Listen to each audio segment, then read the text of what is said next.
tentacles and duck under the orange ones. Ready, set, go!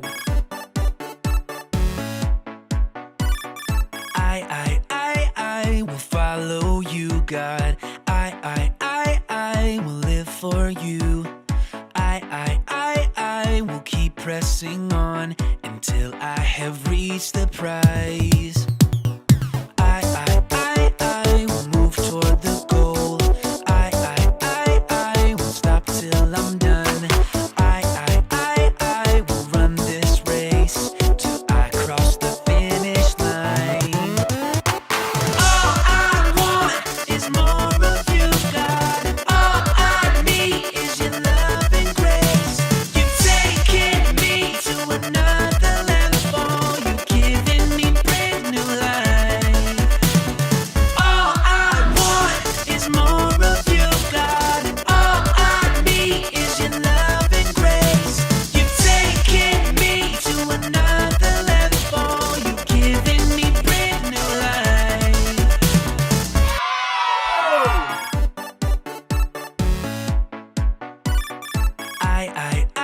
I will follow you, God. I will live for you.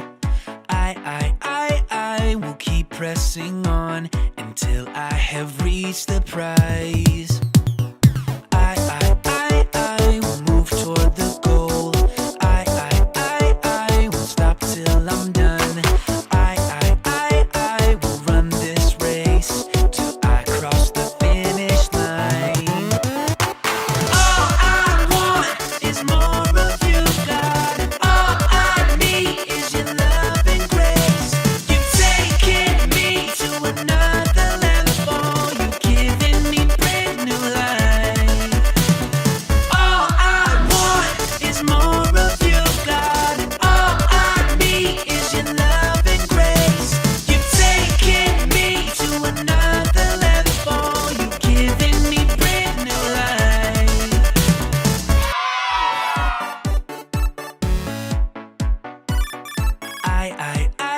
I will follow you, God. I will live for you. I will keep pressing on until I have reached the prize. I will move toward the goal. I won't stop till I'm done. I will run this race till I cross the finish line. All I want is more of you, God. All I need is your love and grace. You've taken me to another level. You've given me brand new life. All I want is more of you, God. All I need is your love and grace.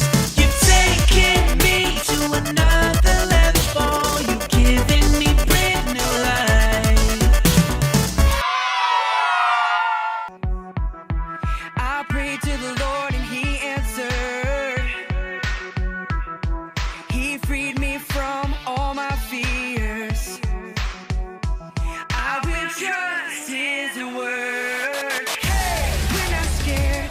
We're set free from our fears. Hey, we're not scared. We're set free from our fears. Hey, we're not scared. We're set free from our fears. Hey, we're not scared. We're set free from our fears. We are fearless. Fearless. We are fearless. Well, hello there. My name is Cornelius Carl. I do declare, fall has arrived. That means it's time to play one of my most beloved games.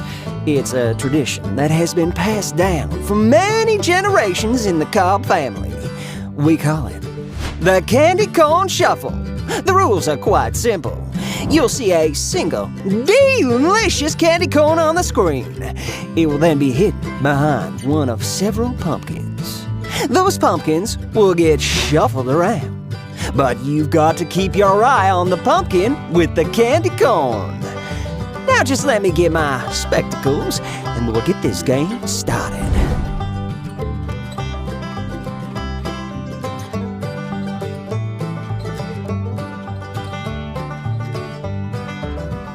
My, I do so enjoy this game. If you know where the candy corn is, just shout it out. 1, 2, or 3. Well done, but that round was easy as pie. Let's try another, slightly more challenging version.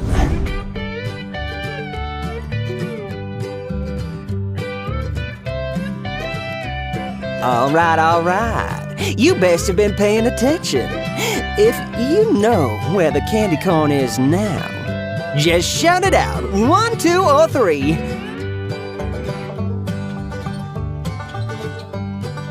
Very impressive. But do you think you can keep up if we add a 4th pumpkin?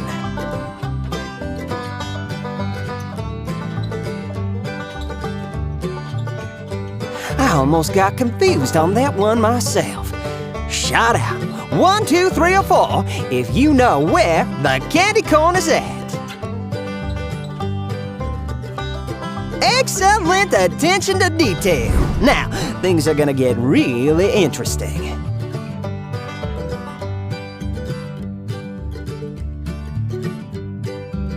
Sweet marmalade, that was fast.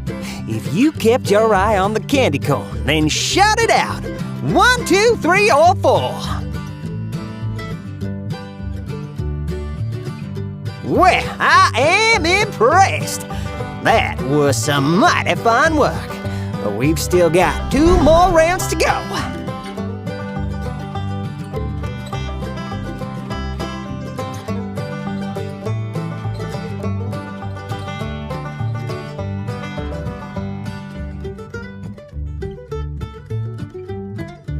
My, that will boggle the mind.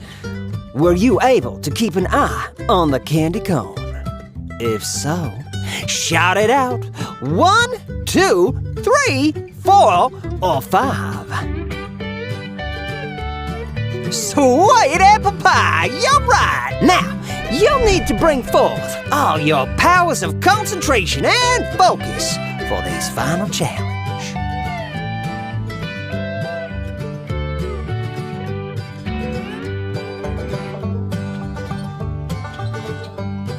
That was faster than a hot knife through butter on the 4th of July.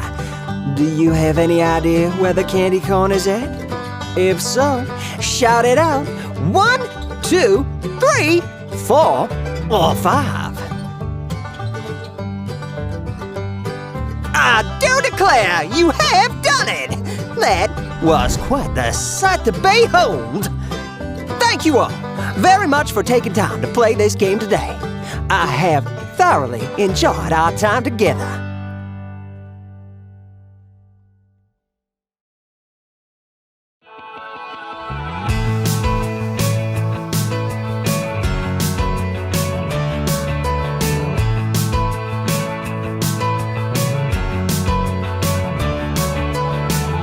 Clap our hands and praise your name, Jesus.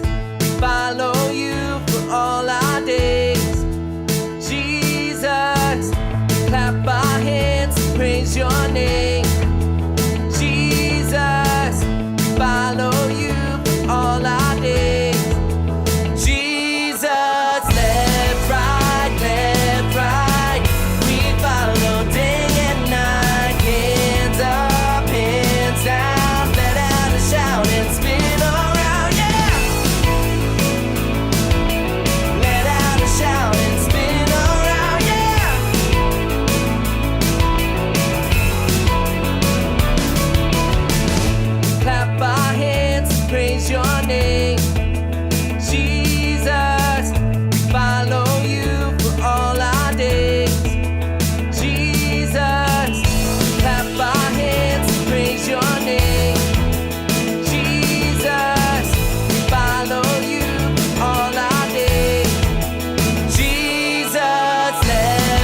sing with everything, if I sing for you, my king,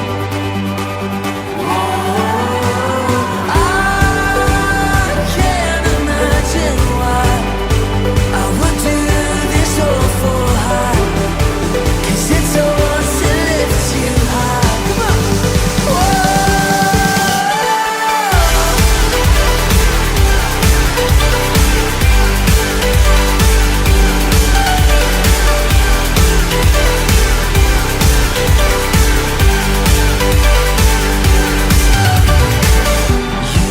Don't want perfection, just my soul's attention.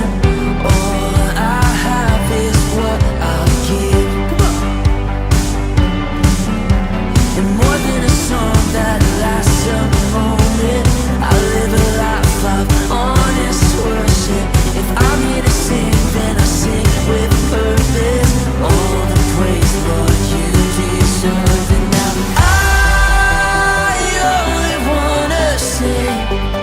If I sing with everything, if I sing for you, my king, come on, lift your voice.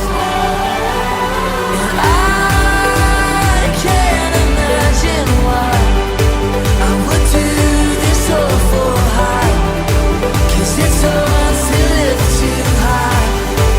Whoa.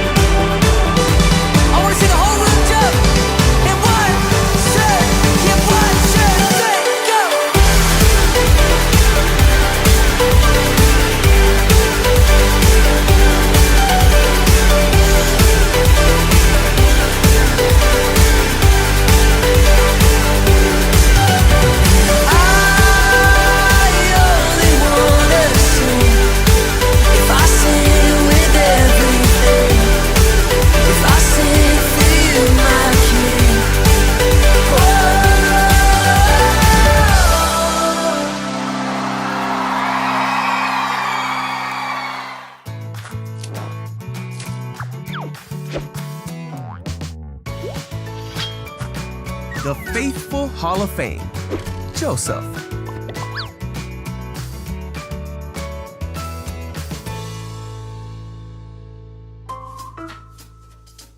This is Joseph, who was the son of Israel and Rachel. But he had 11 brothers who hated him and sold him into slavery. After being put in jail, Joseph told of the future of Egypt when he interpreted Pharaoh's dreams, and Joseph found favor with the Pharaoh. The Pharaoh made Joseph a leader in his kingdom. Just as Joseph had told the Pharaoh, Egypt had 7 years of abundance. Then the 7 years of abundance came to an end, and the 7 years of famine began, just as Joseph had said. But the Egyptians had food to eat because Joseph had planned for the famine. There was famine in all the other lands, and many came to Joseph to buy food.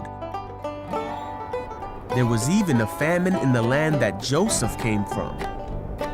So when Israel heard that there was grain in Egypt, he sent his sons to buy some. But Israel did not send Benjamin with the others because he was afraid that harm might come to him.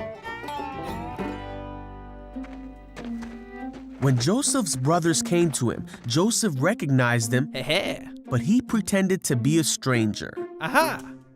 So Joseph decided to test his brothers. He had his interpreter tell them to send for Benjamin, who had stayed home. And then he threw his brothers in jail for 3 days. On the 3rd day, Joseph let all but one of the brothers take grain to their starving households with the instruction to bring Benjamin back. But Joseph provided for his brothers' journey and gave them grain and silver. The brothers did exactly as Joseph instructed, as they were scared that God was punishing them for what they had done to Joseph so many years before. They traveled home to their father's house, then back to Egypt. Now that he had seen that they brought Benjamin, Joseph was overwhelmed, so he released the brother who was still in prison. But Joseph decided to play one more trick on his brothers. He sent the brothers away but told his servant to hide his silver cup in Benjamin's bag. Then Joseph told the servant to go after the brothers and retrieve the cup. The brothers hadn't traveled far before the servant stopped them and accused them of stealing the cup.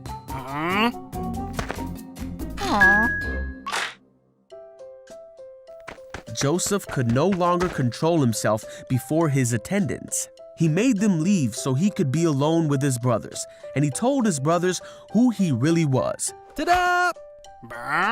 He told them of his life and all he had experienced, and he forgave them for what they had done. God was with Joseph and took care of him and showed him favor.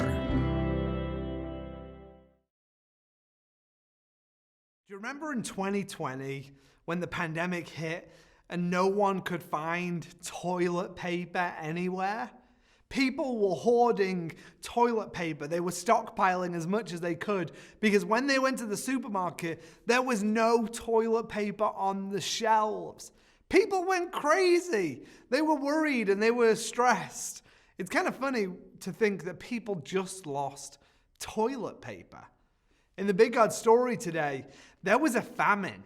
That meant that people couldn't get food. There was very little food be anywhere for people to get. In fact, God, though, had used Joseph to make sure there would be food and grain for people who needed it. See, rewind a few years, Joseph, we talked about, who'd been abandoned by his brothers, been sent off into slavery in Egypt, and then thrown in prison. Now, he's able in prison. He has this gift of interpreting dreams. And one day Pharaoh has this dream, and it's a crazy dream about cows, some fat and some skinny. And he can't understand it at all until he reaches out to Joseph. See, he's heard that Joseph can understand dreams, and when Joseph hears the dream and it explains the dream, he says, Pharaoh, there's going to be 7 years where there's lots of food. And then there's going to be 7 years of famine where there's nothing. It's crazy, right? Joseph, in this moment, is then put in charge of making sure that there's enough food throughout that whole time, so that they save food during the 7 years of good food, so that they can make it through the 7 years without food. Well, people were going crazy, and not just people in Egypt. Joseph's family, who lived a ways away, they heard about the food in Egypt. And so they headed into Egypt to get some grain. And who did they come across? They come across their brother Joseph, who they treated so badly. The story of Joseph continues, and there's lots of little details. But what's really cool is God uses Joseph to provide food and save his family. Isn't it crazy? Joseph went through prison and he was abandoned by his family and he lived in slavery. And yet, God used all of that so that at this point, he could save his family. God saves. God saves. No matter what trouble we might be facing, we can always trust God that he will come to our rescue and he will save us. When we call out to him, he saves.